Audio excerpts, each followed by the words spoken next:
कंगाल हर दिन के साथ पाकिस्तान होता हुआ दिखाई दे रहा है। पाकिस्तान कंगाल हो रहा है, बेहाल हो रहा है और हर दिन जो बढ़ता हुआ दिन है वो पाकिस्तान के लोगों के लिए मुसीबतें लेकर आ रहा है। महंगाई ने पिछले 48 सालों का रिकॉर्ड तोड़ दिया है। अंदाजा आप लगाइए पाकिस्तान में हालात किस कदर हो रहे होंगे, जहां पहले से खाने पीने के सामान लोगों तक पहुंच नहीं पा रहे हैं, बढ़ती हुई कीमतें जो लोग चुका नहीं पा रहे हैं और अब 1975 के बाद ये उच्चतम स्तर पर महंगाई दर पाकिस्तान में पहुंच चुकी है। इसी पर बात करेंगे, पाकिस्तान में हालात किस कदर हैं।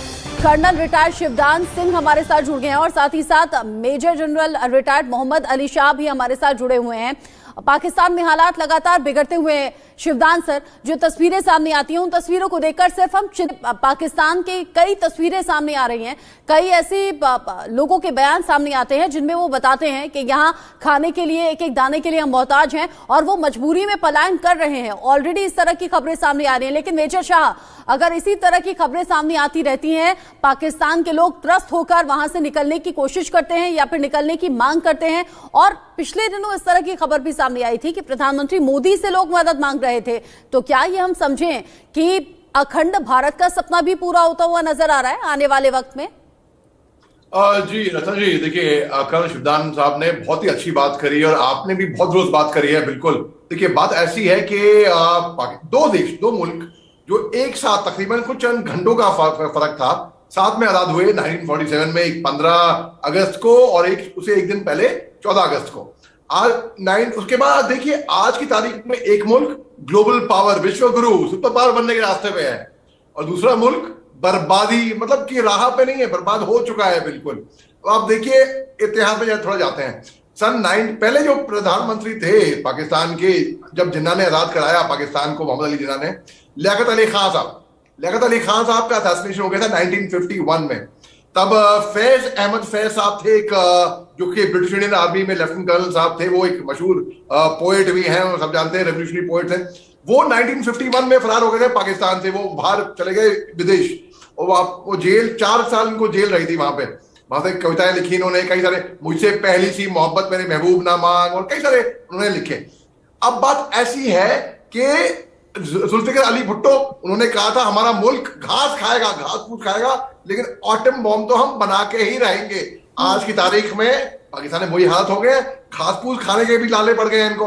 अच्छा, उसके बाद फिर इनके मिलिट्री ने जब से टेक ओवर किया है, ये दुरुस्त नमूना है कि पाकिस्तान में जब कोई भी किसी भी मुल्क में, बल्कि एक लेसन है, एक मिलिट्री जब पूरा हुक्म चलाती है वहां पे तो क्या होता है वहां पे।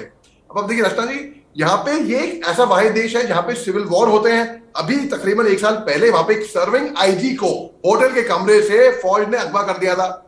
14 ऑफिसर, पाकिस्तान के 14 ऑफिसर जो कि फौज ने ही गिरफ्तार कर दिए थे, क्योंकि ये जनरल बाजवा को मारने का प्रोग्राम बना रहे थे।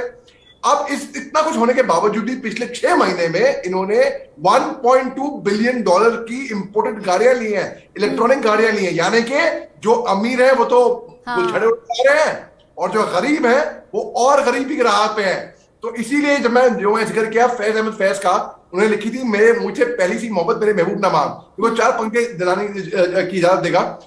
मैं समझा था कि तू है तो दरख्शां है हयात, तेरा गम है तो गम दहर का झगड़ा क्या है, तेरी सूरत से है आलम में बहारों को सबात, तेरी आंखों के सिवा दुनिया में रखा क्या है, तू जो मिल जाए तो तकदीर निगू हो जाए, यूं ना था मैंने फकत चाहा था यूं हो जाए, और भी दुख है जमाने में मोहब्बत के सिवा, राहतें और भी हैं वसल की राहत के सिवा, अनगिनत सदियों की तारीख बहिमाना तलस्सुम रेशमो अतलसों काम ख्वाब में बुनाए हुए, जा बजा बिकते हुए कूचो बाजार में जिस्म निकलते हुए तंदूर के। तो उस तरीके से फैज अहमद फैज ने कविता लिखी थी, वो अपने मुल्क की लिखी थी। उनका मतलब उसके बाद आपने गजलें लिखी कि उनको मालूम था कि ये मुल्क बर्बादी की राह भी चल रहा है।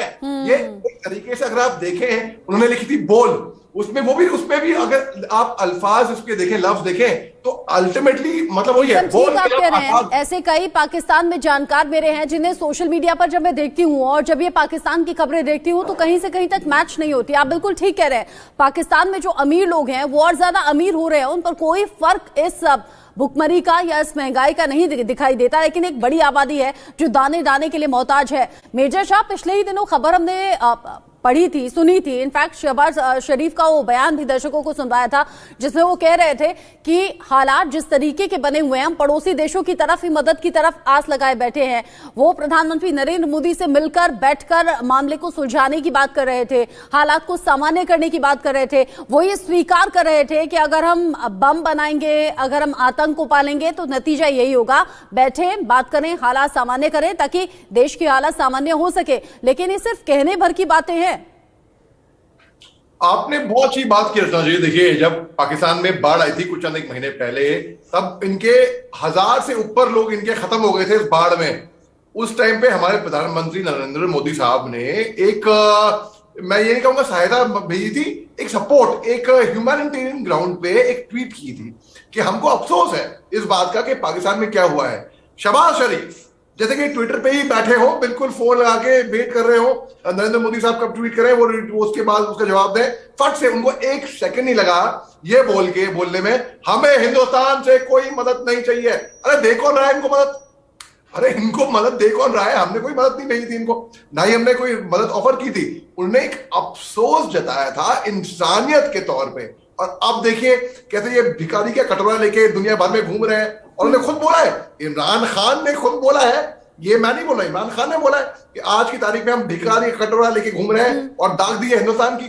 तो शहबाज शरीफ का भी बयान आया था, वो डोंट क्विट मोटिवेशनल पोएम्स बना रहे थे कि भाई एक तरीके से डोंट क्विट, वो अंग्रेजी में है, when things go wrong as it sometimes will, when the road you are traveling seems all uphill, when the funds are low and the debts are high। Shahbaz शरीफ ही कम है और ना ही उनके मंत्री ही कम है। कुछ मंत्री ऐसे भी उलझुलूस सलाह देते हैं कि हाथ में परमाणु बम रखिए, तब लोगों से मदद मांगिए ताकि कोई मना ना कर पाए। बहुत शुक्रिया इस डिस्कशन में हमारे साथ रहने के लिए शिवदान सर, मेजर शाह आपका भी।